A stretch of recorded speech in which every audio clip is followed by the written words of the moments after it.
yang memang ada gitu ya. Oke, baik, tak berpanjang lebar ya, itu harapan saya ya. Jadi teman-teman bisa melihat dan juga membandingkan ya bagaimana teori dan juga uh, implementasi dari kurikulum yang berbaku ya, sehingga uh, ilmu, kemudian pengalaman-pengalaman ya, dan apapun itu ya dari hasil observasi itu kedepannya bisa dikembangkan ya pada mata kuliah selanjutnya ya. Oke, dipersilakan untuk selanjutnya kepada setiap kelompok nanti untuk kami berikan ya. Saya sudah sharing kepada Raihan ya. Kurang lebih itu 20 menit ya untuk setiap kelompok mempresentasikan bagaimana hasil observasinya. Kemudian nanti dari hasil presentasi ini, tolong nanti dibuatkan video YouTube-nya ya, dan nanti dikombinasikan dengan kemarin aktivitas kegiatan observasi. Kalaupun itu misalkan ada dokumentasi, baik itu berupa video maupun berupa foto, itu nanti bisa digabungkan gitu ya, sehingga akan menjadi satu gitu ya, bahwa kegiatan proyek dari kajian kurikulum ini ya berupa hasil observasi dan juga bagaimana teman-teman mempresentasikan hasil dari observasi tersebut. Ya, demikian yang bisa saya sampaikan ya untuk permulaan. Ya, untuk selanjutnya nanti setelah kelompok pertama dilanjutkan untuk kelompok berikutnya gitu ya. Nah, nanti saya akan menilai baik itu secara pribadi ya pada saat teman-teman melakukan presentasi, dan juga saya akan menilai dari uh, laporan hasil observasi tersebut serta outputnya ya, output baik berupa itu videonya maupun berupa posternya ya. Demikian saya akhiri, wabillahi taufiq wal hidayah. Wassalamualaikum warahmatullahi wabarakatuh. Baik, selanjutnya tolong nanti untuk Raihan memandu ya aktivitas presentasi selanjutnya. Ya, terima kasih.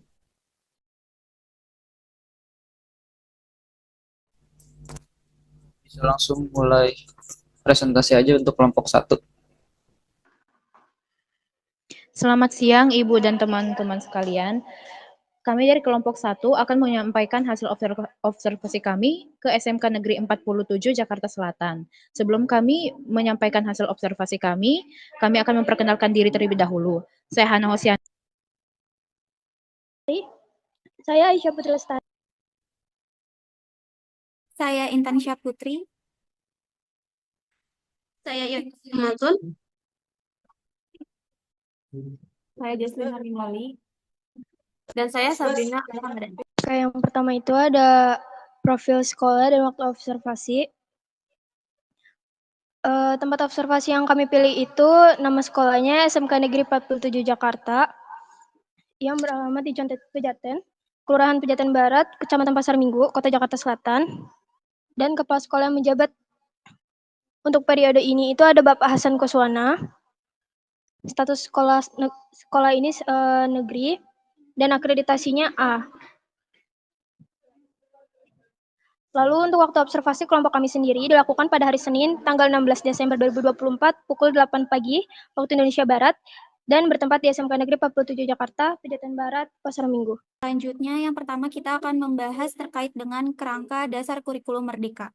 Kerangka kurikulum adalah rencana utama yang menjadi dasar dalam menyusun struktur kurikulum. Struktur ini kemudian digunakan untuk mengembangkan kurikulum di sekolah. Kerangka dasar kurikulum merdeka terdiri dari 4 bagian utama. Yang pertama itu ada tujuan kurikulum merdeka.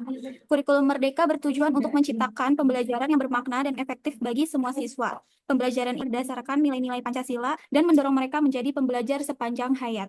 Tujuan akhirnya adalah membangun generasi yang mampu menciptakan masa depan yang lebih sejahtera bagi Indonesia. Lalu yang kedua utama kurikulum ini adalah fleksibilitas yang memungkinkan sekolah menyesuaikan pembelajaran dengan kebutuhan siswa, kondisi lokal dan materi yang esensial, sehingga siswa tidak terbebani dengan informasi. Lalu yang ketiga itu ada karakteristik pembelajaran kurikulum merdeka. Yang pertama berpusat pada. Yang kedua, penilaian digunakan secara aktif, yaitu baik melalui tes awal maupun penilaian berkelanjutan. Yang ketiga, pembelajaran juga dipersonalisasi untuk memenuhi kebutuhan setiap siswa dan mendorong mereka belajar secara mandiri. Lalu yang keempat itu kurikulum ini tidak hanya menargetkan penyelesaian materi, tetapi juga memastikan siswa benar-benar memahami dan mengembangkan kompetensi yang mereka perlukan untuk masa depan. Lalu yang keempat itu ada landasan kurikulum merdeka. Kurikulum merdeka didasarkan pada beberapa landasan sosiologis dan yang ketiga landasan psikologis. Dari keempat elemen tersebut akan menghasilkan 4 komponen dasar kurikulum merdeka, yang dimana 4 merdeka, yang kedua ada prinsip pengembangan kurikulum merdeka, yang ketiga, karakteristik pembelajaran kurikulum merdeka dihasilkan 4 komponen selanjutnya, yaitu yang pertama, struktur kurikulum. Struktur kurikulum sekolah meliputi susunan mata pelajaran, pembagian waktu, serta perlu ada ciri-ciri struktur kurikulum dalam kurikulum merdeka. Yang pertama itu fleksibel, yaitu sekolah diberikan kebebasan untuk menyesuaikan mata pelajaran dan kegiatan sesuai dengan kebutuhan siswa serta kondisi sekolah. Dirancang untuk menyesuaikan perkembangan siswa secara bertahap. Fase-fase ini mencakup rentang waktu beberapa kelas. Yang pertama, fase numerasi dasar. Yang kedua, fase B, kelas 3 dan 4. Yang ketiga, fase C, kelas 5 dan 6. Yang keempat, fase E untuk SMA atau SMK. Project untuk membantu siswa mengembangkan keterampilan berpikir kritis, kreatif, dan nilai-nilai Pancasila. Mengatur waktu antara teori, praktik, kegiatan, proyek, dan kegiatan ekstrakurikuler. Yang kedua ada capaian pembelajaran. Capaian pembelajaran adalah target kemampuan yang harus dicapai pengetahuan, keterampilan, dan sikap yang diharapkan dikuasai siswa setelah menyelesaikan suatu pembelajaran. Yang kedua itu ada keterampilan untuk menggunakan pengetahuan moral, karakter, dan perilaku positif yang diharapkan berkembang dalam diri siswa seperti tanggung jawab, kejujuran, dan juga pelajaran. Prinsip pembelajaran adalah pedoman atau cara yang digunakan guru untuk melaksanakan proses belajar mengajar. Dalam kurikulum merdeka, pembelajaran berpusat pada siswa dan dirancang agar lebih fleksibel, aktif, dan menyenangkan. Yang pertama berpusat pada siswa, yang kedua ada holistik, yang ketiga fleksibel, yang keempat pembelajaran berbasis tekstual. Dan yang terakhir itu ada asesmen atau evaluasi dan penilaian. Asesmen adalah proses penilaian untuk mengetahui sejauh mana siswa memahami dalam kurikulum merdeka tidak hanya menilai hasil akhir, tetapi juga perkembangan siswa selama proses belajar. Jenis-jenis asesmen itu ada 3. Yang pertama asesmen diagnostik, yang kedua asesmen formatif, dan yang ketiga asesmen sumatif. Fungsi asesmen itu yang pertama mengukur perkembangan kemampuan siswa secara menyeluruh, yang kedua memberikan umpan balik kepada siswa dan guru agar proses belajar lebih baik, yang ketiga menentukan langkah selanjutnya untuk membantu siswa mencapai tujuan pembelajaran. Oke, selanjutnya ada struktur kurikulum merdeka di SMK Negeri 47 Jakarta. Berdasarkan tabel yang terlihat, struktur kurikulum merdeka untuk SMK Negeri 47 Jakarta memiliki pembagian alokasi waktu yang terdiri dari kelompok mata pelajaran umum dan kelompok mata pelajaran kejuruan. Alokasi waktu mereka sendiri dihitung berdasarkan jumlah jam pelajaran atau JP per tahun dengan asumsi 1 tahunnya itu terdiri dari 36 minggu. 1 jam pelajarannya setara dengan 45 menit, serta adanya praktik kerja lapangan atau PKL selama 18 minggu. Untuk kelompok mata pelajaran umum sendiri, pada kelompok ini terdapat 4 mata pelajaran umum dengan total 144 jam pelajaran per tahun, dengan rincian di Pendidikan Agama Islam dan Budi Pekerti serta Bahasa Indonesia memiliki porsi tambahan 18 jam pelajaran untuk proyek penguatan profil pelajar Pancasila atau P5, dan untuk pendidikan Pancasila dan muatan lokal masing-masing mendapat 36 jam pelajaran tanpa proyek tambahan. Dengan demikian, total alokasi untuk mata pelajaran umum berfokus pada penguatan karakter, bahasa, dan nilai-nilai kebangsaan dengan penambahan P5 pada 2 mata pelajaran.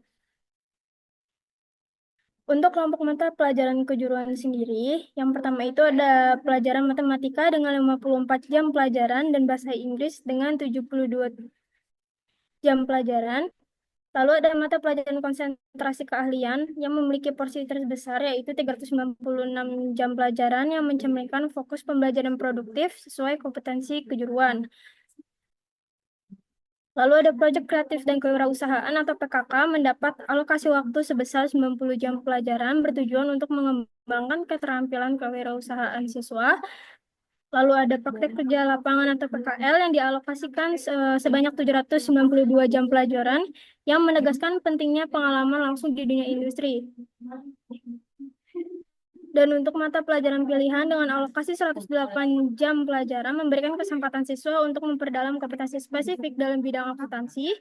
Dan mata pelajaran yang bisa dipilih oleh siswa itu di jurusan akuntansi sendiri ada mata pelajaran akuntansi perusahaan jasa dan dagang, ada pelajaran akuntansi keuangan, akuntansi pemerintah atau lembaga, mata pelajaran komputer akuntansi, dan mata pelajaran perpajakan. Penambahan mata pelajaran pilihan inilah yang memberikan fleksibilitas bagi siswa untuk memperdalam bidang yang sesuai dengan minat dan kebutuhan industri, khususnya dalam bidang akuntansi. Struktur kurikulum Merdeka di SMK Negeri 47 Jakarta sendiri menunjukkan keseimbangan antara mata pelajaran umum dan mata pelajaran kejuruan dengan penekanan pada praktik langsung melalui PKL dan pembelajaran produktif yang relevan dengan kebutuhan dunia kerja. Alokasi waktu untuk mata pelajaran kejuruan yang mencapai 1.512 jam pelajaran ini mencerminkan fokus utama pada pengembangan kompetensi keahlian siswa, terutama dalam bidang akuntansi melalui mata pelajaran pilihan seperti akuntansi keuangan, komputer akuntansi, dan perpajakan. Dan dengan demikian, kurikulum ini diharapkan mampu menghasilkan lulusan yang siap kerja dan memiliki keterampilan sesuai dengan tuntunan industri. Ya, selanjutnya sini sekarang ada capaian pembelajaran dari SMK 47 Jakarta. Secara umum, capaian pembelajaran di jurusan akuntansi pada akhir fase F menekankan pentingnya pemahaman mendalam tentang materi akuntansi, penguasaan hard skill, dan soft skill. Nah, capaian pembelajaran ini di-breakdown lagi ke dalam elemen-elemen kompetensi mata pelajaran akuntansi yang terdiri dari 6. Pertama, ada ekonomi bisnis dan administrasi umum. Pada akhir fase F, peserta didik mampu mengidentifikasi permasalahan ekonomi, memahami model dan pelaku ekonomi, memahami kegiatan ekonomi, dan seterusnya. Yang kedua, yaitu akuntansi perusahaan jasa dagang dan manufaktur. Pada akhir fase F, peserta didik mampu menganalisis dokumen sumber dan dokumen pendukung pada perusahaan entitas wajib pajak orang pribadi dan badan, baik PKP maupun non-PKP. Peserta didik juga dapat menerapkan proses pencatatan transaksi ke dalam jurnal umum atau khusus, menerapkan pencatatan transaksi ke dalam buku pembantu kartu piutang, kartu utang, dan kartu persediaan barang dagangan, dan seterusnya. Selanjutnya ada elemen yang ketiga, itu ada akuntansi lembaga atau instansi pemerintah. Pada akhir fase F, peserta didik mampu menerapkan standar akuntansi yang digunakan lembaga atau instansi pemerintah. Yang keempat, ada akuntansi keuangan. Pada akhir fase F, peserta didik mampu mengelola kartu piutang, kartu utang, dan kartu persediaan, serta memproses dokumen dana kas kecil dan dokumen dana kas di bank, dan seterusnya. Nah, yang kelima ada komputer akuntansi. Pada akhir fase F, peserta didik mampu mengoperasikan program komputer akuntansi untuk mendukung pekerjaannya. Lalu yang terakhir, elemen ke-6, ada perpajakan. Pada akhir fase F, peserta didik mampu memahami jenis-jenis pajak, menghitung pajak terutang, menyetor pajak kurang bayar, menyusun laporan pajak, serta memahami ketentuan umum dan tata cara perpajakan KUHP. Selanjutnya ada pedoman mata pelajaran. Kalau untuk di SMK, sebenarnya kalau di secara umum ada pemilihan beberapa mata pelajaran di SMK. Namun di SMK Negeri 47 Jakarta yang kami observasi tidak ada pemilihan mata pelajaran.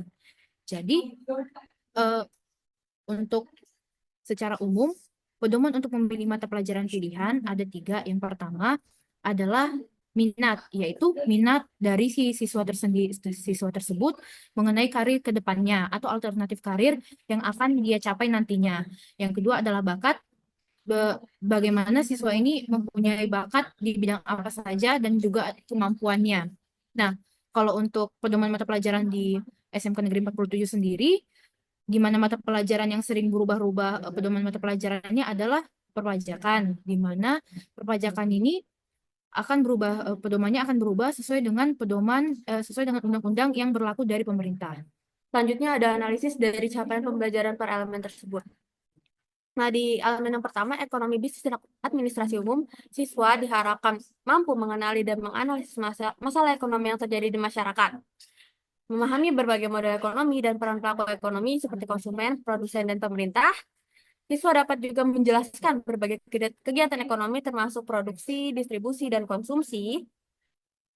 Lalu siswa juga mampu menerapkan prinsip-prinsip ekonomi dalam konteks bisnis dan memahami fungsi-fungsi manajemen seperti perencanaan, pengorganisasian, pelaksanaan, dan pengendalian. Lalu di elemen yang kedua, siswa diharapkan mampu menganalisis dokumen sumber dan pendukung untuk entitas wajib pajak, baik orang pribadi maupun badan. Lalu siswa diharapkan dapat mencatat transaksi ke dalam jurnal umum dan kartu khusus, serta buku pembantu seperti kartu piutang, kartu utang, dan kartu persediaan. Lalu siswa mampu melakukan posting dari jurnal ke buku besar, menyusun neraca saldo dan laporan keuangan, laba rugi, neraca, dan arus kas. Siswa juga dapat menganalisis dan menerapkan transaksi penyesuaian serta menyusun neraca lajur. Yang terakhir, siswa diharapkan bisa belajar menghitung harga pokok pesanan dan harga pokok pros. Lalu untuk elemen yang ketiga, akuntansi lembaga dan instansi pemerintah, siswa diharapkan mampu menerapkan standar akuntansi yang berlaku untuk lembaga atau instansi pemerintah sesuai dengan SAP atau standar akuntansi pemerintah. Di elemen keempat, atau akuntansi keuangan, siswa diharapkan mampu mengelola kartu piutang, kartu utang, dan kartu persediaan, dapat memproses dokumen dana kas kecil dan dana kas di bank, dapat menyajikan laporan harga pokok produk dan melakukan pencatatan utang wesel jangka panjang serta penerbitan utang obligasi, dan dapat menganalisis berbagai jenis model perusahaan, termasuk perbedaan antara model perorangan, firma, PT, CV, dan koperasi. Selanjutnya, elemen kelima ada komputer akuntansi. Siswa diharapkan mampu mengoperasikan program komputer akuntansi untuk mendukung pekerjaan akuntansi, meningkatkan efisiensi dan akurasi dalam pencatatan dan pelaporan, serta mempersiapkan mereka untuk lingkungan kerja yang semakin digital. Lalu ada elemen yang terakhir yaitu perpajakan. Siswa diharapkan mampu memahami berbagai jenis pajak yang ada seperti PPh 21, 22, dan sebagainya. Siswa dapat menghitung pajak terutang dan menyetor pajak kurang bayar. Siswa diharapkan dapat menyusun laporan pajak yang sesuai dengan ketentuan yang berlaku. Dan yang terakhir, siswa diharapkan memahami ketentuan umum dan tata cara perpajakan atau KUAP yang penting untuk kepatuhan pajak. Oke, selanjutnya ada analisis tujuan pembelajaran. Pada elemen pertama yaitu ekonomi bisnis dan administrasi umum. Tujuannya itu untuk mengembangkan pemahaman tentang konsep dasar ekonomi dan penerapannya dalam kehidupan sehari-hari. Lalu yang kedua yaitu untuk melatih kemampuan siswa dalam menganalisis permasalahan ekonomi di masyarakat. Yang ketiga yaitu menumbuhkan keterampilan siswa dalam menjelaskan dan mengevaluasi peran pelaku ekonomi, baik itu konsumen, produsen, maupun pemerintah. Yang keempat yaitu mengembangkan kemampuan siswa untuk menerapkan prinsip kegiatan ekonomi dalam kegiatan usaha nyata. Lalu yang kelima yaitu untuk melatih keterampilan manajerial dasar seperti perencanaan, pengorganisasian, pelaksanaan, dan pengendalian dalam aktivitas bisnis. Lalu yang kedua yaitu ada elemen akuntansi perusahaan jasa, dagang, dan manufaktur. Itu untuk mengembangkan pemahaman siswa tentang dokumen sumber transaksi dalam siklus akuntansi, untuk melatih keterampilan siswa dalam mencatat transaksi keuangan ke dalam jurnal umum dan jurnal khusus, meningkatkan kemampuan siswa dalam memproses data keuangan melalui buku besar, buku pembantu, dan neraca saldo. Lalu untuk mengembangkan keterampilan siswa dalam menyusun laporan keuangan dasar termasuk laporan laba rugi dan neraca. Lalu selanjutnya itu untuk mengembangkan kemampuan analitis siswa untuk menghitung harga pokok produksi pada pasar perusahaan manufaktur. Yang ketiga itu ada elemen akuntansi lembaga atau instansi pemerintah, yaitu untuk mengembangkan pemahaman siswa tentang prinsip akuntansi yang berlaku di lembaga pemerintahan, dan untuk melatih kemampuan siswa untuk menerapkan standar akuntansi pemerintahan dalam proses pencatatan dan pelaporan transaksi keuangan instansi pemerintah. Elemen keempat yaitu akuntansi keuangan untuk mengembangkan kemampuan siswa dalam mengelola kartu piutang, utang, dan persediaan, dan untuk melatih keterampilan siswa dalam memproses transaksi kas kecil dan kas bank. Yang kelima yaitu ada komputer akuntansi untuk mengembangkan keterampilan siswa dalam mengoperasikan perangkat lunak akuntansi untuk mempermudah proses pencatatan keuangan dan meningkatkan efisiensi siswa dalam menyusun laporan keuangan melalui simulasi software akuntansi yang relevan. Dan elemen terakhir yaitu ada perpajakan, itu untuk mengembangkan pemahaman siswa tentang jenis-jenis pajak dan peraturan perpajakan yang berlaku, untuk melatih keterampilan siswa dalam menghitung pajak terutang dan menyusun laporan pajak sesuai ketentuan yang berlaku, dan menumbuhkan pemahaman siswa tentang pentingnya kepatuhan pajak dan tata cara penyetoran pajak sesuai dengan regulasi. Ya, selanjutnya ada analisis alur tujuan pembelajaran per elemen. Pada elemen pertama yaitu ekonomi bisnis dan administrasi hukum. Sebagai pengantar konsep ekonomi, siswa dimulai dengan memahami konsep dasar ekonomi terlebih dahulu, seperti ekonomi mikro dan makro, serta berbagai model ekonomi lainnya. Lalu menganalisis permasalahan ekonomi. Siswa kemudian dilatih untuk mengidentifikasi dan menganalisis permasalahan ekonomi yang terjadi di masyarakat yang mengarah pada pemahaman lebih dalam tentang bagaimana ekonomi berfungsi dalam kehidupan sehari-hari. Yang ketiga itu penerapan ilmu ekonomi. Selanjutnya, siswa diajarkan untuk menerapkan teori ekonomi dalam konteks kegiatan bisnis dan kegiatan ekonomi lainnya. Lalu yang terakhir yaitu fungsi manajemen dalam bisnis.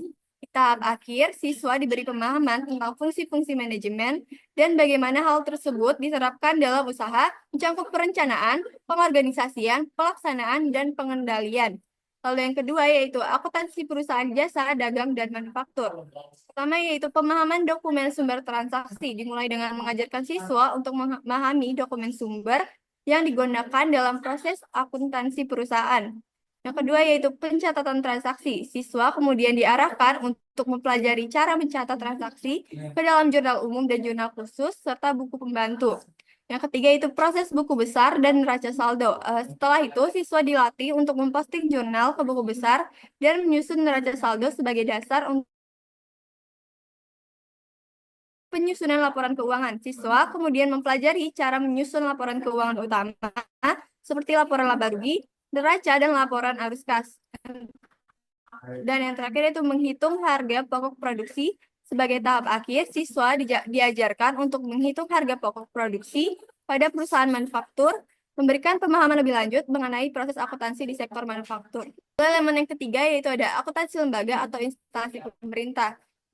Mulai dengan pengenalan standar akuntansi pemerintah, siswa mulai dengan mempelajari konsep dasar mengenai standar akuntansi pemerintahan dan aplikasi SAP dalam praktik. Selanjutnya, siswa dilatih untuk menerapkan SAP dalam proses pencatatan dan pelaporan transaksi keuangan instansi pemerintah sesuai dengan regulasi yang berlaku.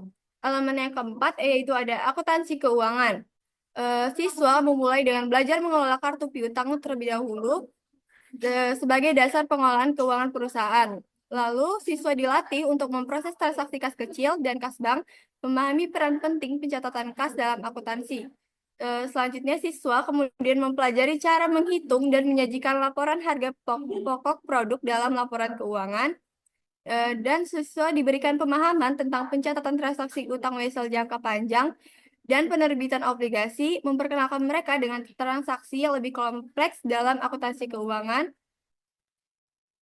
Lalu mengenal jenis modal perusahaan, siswa kemudian memahami perbedaan jenis modal seperti modal perorangan, firma, PT, CV, dan koperasi, serta implikasinya terhadap struktur akuntansi perusahaan.